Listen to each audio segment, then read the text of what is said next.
बोले श्री कृष्ण कन्हैया लाल की जय हो। श्री वृंदावन बांके बिहारी लाल की जय हो।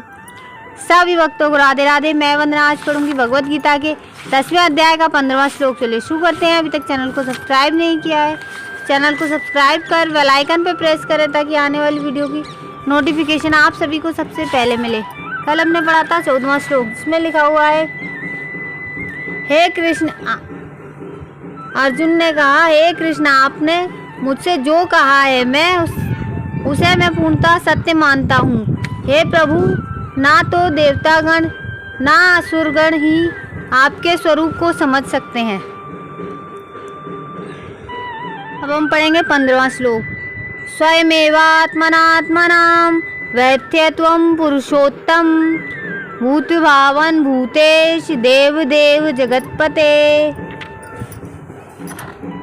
हे परम पुरुष, हे सबके उद्गम है, हे समस्त प्राणियों के स्वामी, हे देवों के देव, हे ब्रह्मांड के प्रभु, निसंदेह एकमात्र ही आप ही अपने को अपनी अंतरंगा शक्ति से जानने वाले हैं।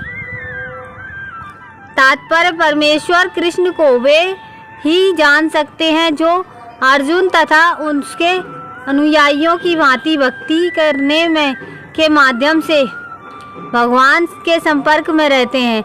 आसुरी या नास्तिक प्रकृति वाले लोग कृष्ण को नहीं जान सकते।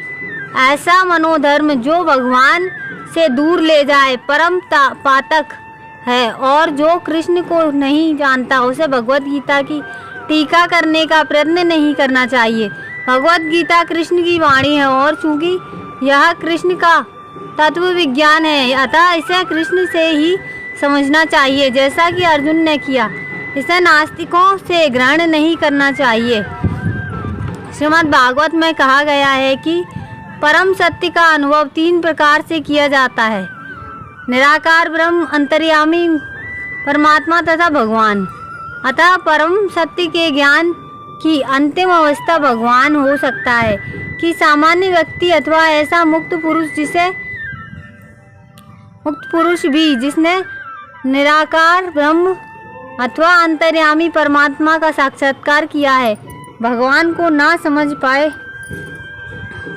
अतः ऐसे व्यक्तियों को चाहिए कि वे भगवान को भगवत गीता के श्लोकों से जानने का प्रयास करें, जिन्हें स्वयं कृष्ण ने कहा है।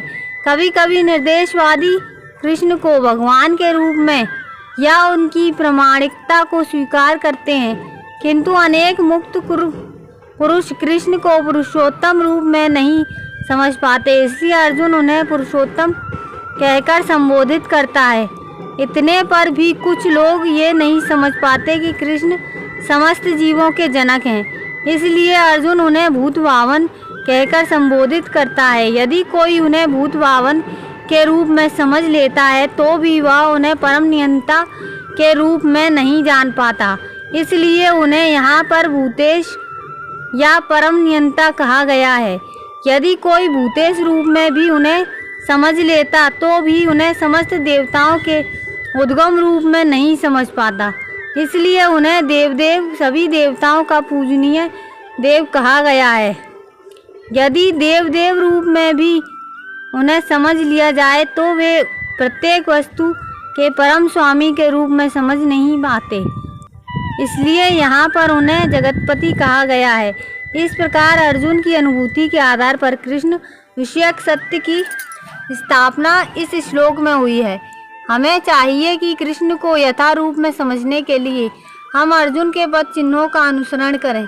कल पढ़ेंगे 16वां श्लोक। अगर आज का वीडियो अच्छा लगे तो एक लाइक ज़रूर करें, कमेंट में राधे राधे लिख के अपनी हाजिरी ज़रूर लगाएं।